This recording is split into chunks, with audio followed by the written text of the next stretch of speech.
The morning mist lingered over the cobblestone lanes of the small European village of Valtara, where time seemed to have slowed long ago, and where an old woman named Elena Moretti sat silently by the window of her crumbling stone cottage, her thin hands folded on her lap, motionless except for the gentle tremor that came when she tried to lift the chipped porcelain cup of cold tea. It was her 80th birthday, though no one in the village seemed to remember. Not the grocer who used to deliver her milk. Not the neighbors who once waved through the wooden fence. Not even the postman who now hurried past without glancing at the house that smelled faintly of lavender and dust. She had been paralyzed from the waist down for 7 years since the stroke that took away her strength.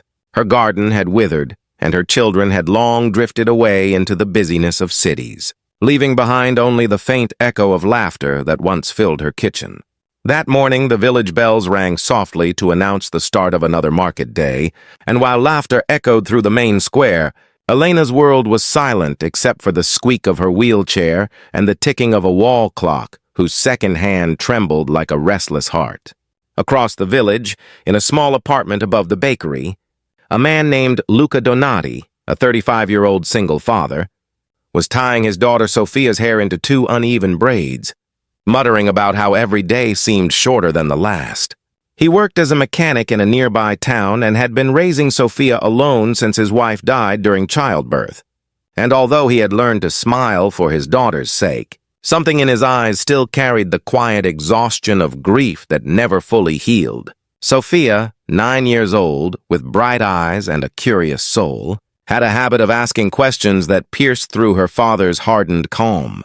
And that morning she asked, "Papa, why does the old lady near the church always sit alone? I see her every time we pass. Doesn't she have anyone?" Luca frowned, tying the last braid. "Maybe she likes being alone, Tesoro," he said. But even he knew his words were an excuse to avoid a truth that mirrored too much of his own loneliness. Later that day, as Luca walked Sophia to school through the narrow lanes lined with ivy-covered walls, they passed Elena's cottage again, and Sophia slowed down, peering through the cracked window where the old woman sat staring at an unlit candle stuck in a small cake, one she had baked herself the night before, though her weak hands had barely managed to stir the dough.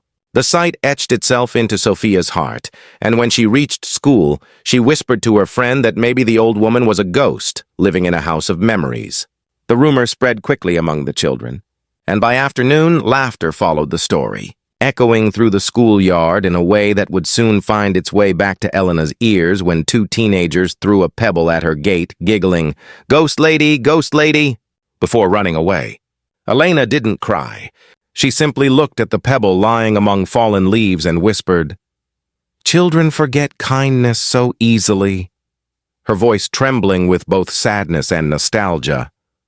That evening, rain swept across Valtara, washing away dust but not the heaviness in her chest. She looked at the small photo frame on her table, a picture of her children when they were young. Marco, the eldest, now a businessman in Milan, and Lucia, a nurse in Florence. She hadn't seen them in years, not since the argument about the house, when Marco demanded she sell it so they could divide the money, and Lucia, tired of mediating, had stopped calling altogether. "You'll regret walking away," Elena had said then, and though she had meant it out of love, her words came out sharp, slicing the fragile bond between them. Now, as thunder rolled outside, she lit a single candle and whispered to the photo, "Maybe it's better they don't see me like this."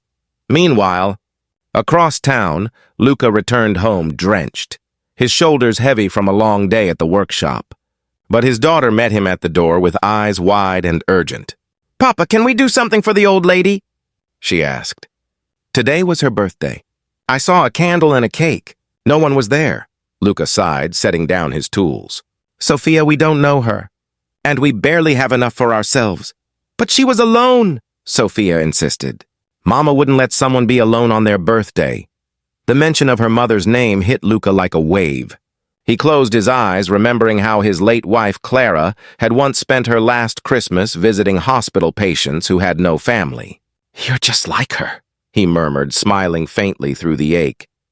That night he couldn't sleep.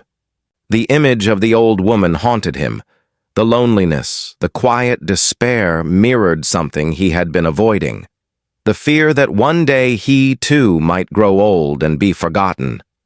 So the next morning, while the sun broke gently over the rooftops, he packed a small basket with bread, honey, and the leftover soup from last night, and together with Sophia, he walked to the old woman's house. The gate creaked loudly as he opened it, startling Elena, who turned toward the sound, her eyes wide with fear and confusion until she saw Sophia's small face peeking through.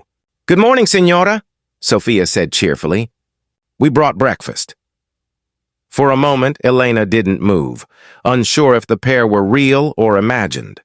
Then her lips quivered into the first genuine smile she'd felt in years. "You shouldn't have troubled yourselves," she whispered. Luca set the basket on the table. "No trouble at all, ma'am. My daughter insisted." As they sat in her kitchen, dimly lit, filled with the scent of lavender and old wood, Sophia chatted about school, her friends, and her dream of becoming a baker. Elena listened, her heart swelling with warmth she thought long gone. Luca noticed the wheelchair beside her chair and the way she hesitated before reaching for the bread. Without a word, he helped her slice it, and for a moment their eyes met. Two souls, both wounded by life, but finding comfort in shared silence. "Do you have family nearby?" Sophia asked innocently. The old woman's hand trembled. "I did once. But time has a way of taking people away." The room fell quiet until Sophia said softly, "Maybe they just need someone to remind them." Elena's eyes filled with tears. Maybe. Over the next few days, the visits continued. Luca fixed her leaky roof and replaced the broken hinge on her window, while Sophia painted tiny flowers on her teacups. Word spread in the village that the ghost lady wasn't a ghost at all, but a kind grandmother who told stories about the old days. Soon, children who once mocked her began waving when they passed by. Yet one afternoon, as Luca was repairing the wheelchair's wheel, he noticed a stack of unopened envelopes tied with a ribbon. "Are these from your children?" he asked gently. Elena hesitated, then nodded. "They used to write. I couldn't bring myself to read them after our fight. It was easier to believe they forgot me than to face what I might have lost." Luca handed one to her. "Maybe it's time." Her fingers shook as she opened the first letter. Inside, Marco's handwriting filled the page. "Mama, I'm sorry. I was wrong. I thought I knew what was best, but I only wanted the house because it reminded me of you. Please forgive me." Tears blurred the words as she reached for another letter. "Lucia's this time. I dream of you often, Mama. I miss the smell of your soup, the way you brushed my hair. I wanted to visit, but Marco said you wouldn't want to see us. I hope that's not true." The dam inside Elena broke. She sobbed quietly, her frail shoulders shaking as Luca stood by in silence, knowing some wounds needed no words. That night, as he and Sophia left, Elena called out, "Luca!" "Thank you," he turned. "For what?" "For reminding me that love doesn't end with mistakes." The next morning, something shifted in Valtara. The villagers, moved by the story spreading from Sophia's innocent mouth, began bringing food and flowers to Elena's doorstep. The grocer apologized for ignoring her. The postman stopped for tea. It seemed the whole village was slowly learning from one child's act of kindness. But just as peace began to return, an unexpected letter arrived. One from the hospital in Milan, addressed to Elena, stamped urgently. She opened it with trembling hands. It was from Marco's wife. "Mama, Marco had an accident on the construction site. He's in critical condition. Please come." Elena's heart sank. "I can't," she whispered, looking down at her motionless legs. When Luca visited that evening, she showed him the letter. "I should be there, but I can't even stand," she said, tears streaking down her wrinkled face. Luca placed a hand on her shoulder. "Then I'll take you." "It's far, hours away." "Then we'll drive all night."